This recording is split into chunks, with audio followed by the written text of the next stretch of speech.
Apakah sobat pernah lihat tanaman yang daunnya bisa mengatup kalau disentuh? Itu dia putri malu atau nama kerennya Mimosa pudica.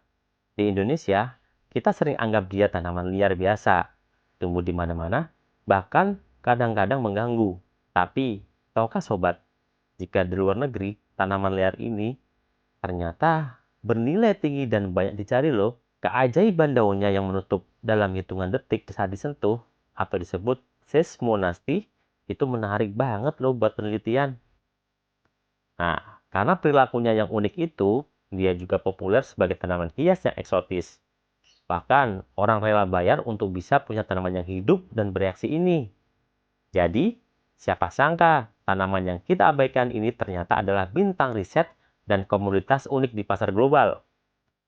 Lain kali, kamu lihat putri malu, coba deh sentuh dia. Dan ingat, kamu sedang berinteraksi dengan tanaman liar yang punya nilai internasional.